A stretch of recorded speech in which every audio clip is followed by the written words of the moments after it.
Di sekolah itu, ada seorang gadis bernama Maya. Setiap hari ia masuk kelas dengan menunduk, berjalan perlahan, seolah takut menginjak tanah yang sama dengan orang lain. Bukan karena ia pemalu, tetapi karena ia tahu, di setiap sudut sekolah itu, selalu ada mata yang menunggu untuk menertawakan. Ejekan itu tidak pernah berhenti. Dari cara ia berjalan, cara ia berbicara, bahkan cara ia membawa buku. Anak-anak di kelas menyebutnya aneh.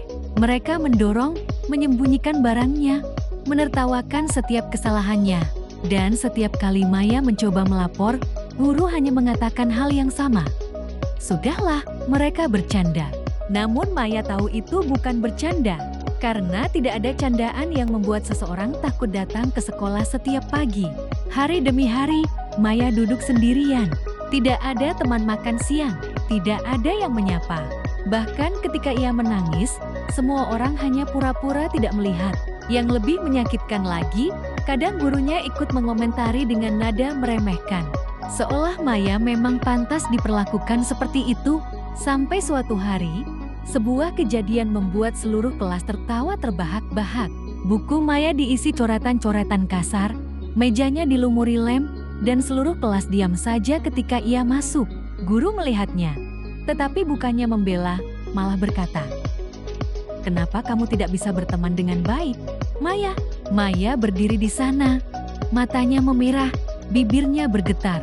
Dan saat itu ia merasakan sesuatu pecah dalam dirinya. Bukan amarah, bukan benci, tapi kesadaran bahwa tidak ada yang akan menolongnya selain dirinya sendiri. Hari itu, Maya pulang tanpa meneteskan air mata. Ia menatap langit, panjang, lama, dan dari sorot matanya jelas ada hal yang berubah. Waktu berlalu, sekolah itu akhirnya menjadi masa lalu. Namun masa lalu tidak hilang. Ia menjadi sesuatu yang membeku dalam hati Maya, diam, tapi tajam. Maya tumbuh menjadi wanita yang cerdas. Ia mengambil jurusan psikologi dan komunikasi. Ia belajar tentang manusia. Bagaimana orang bisa kejam hanya untuk diterima? Bagaimana kelompok bisa menghancurkan satu orang tanpa rasa bersalah? Ia mempelajari semuanya bukan karena tugas, tapi karena ia pernah menjadi korbannya. Lalu, tanpa diketahui siapapun, Maya mulai mengumpulkan sesuatu. Informasi, jejak digital, riwayat masa lalu sekolahnya. Dan perlahan, ia menemukan banyak hal yang selama ini ditutup-tutupi. Ada kasus-kasus yang pernah disembunyikan. Ada siswa lain yang menjadi korban dan tidak pernah diperhatikan. Ada guru yang membiarkan semuanya terjadi. Maya tidak ingin membalas dengan cara yang sama. Tidak ingin menjatuhkan siapapun secara langsung. Ia ingin sesuatu yang lebih dalam. Kebenaran. Dengan perlahan, ia membuat laporan lengkap dari semua bukti yang ia kumpulkan. Semua yang pernah dilecehkan, dicaci, diabaikan. Ia kirimkan ke lembaga pendidikan, ke pihak berwenang, dan ke media yang peduli, tanpa mencantumkan namanya. Dan seperti gempa yang memecah keheningan, sekolah itu mulai runtuh dari dalam. Guru dipanggil, kepala sekolah diperiksa, kasus-kasus lama dibuka ulang. Nama-nama pelaku bullying dewasa kini mulai terseret. Beberapa di antara mereka sudah bekerja, sudah punya reputasi baik dan kini semuanya dipertanyakan. Maya tidak muncul di depan kamera. Ia tidak mencari sorotan.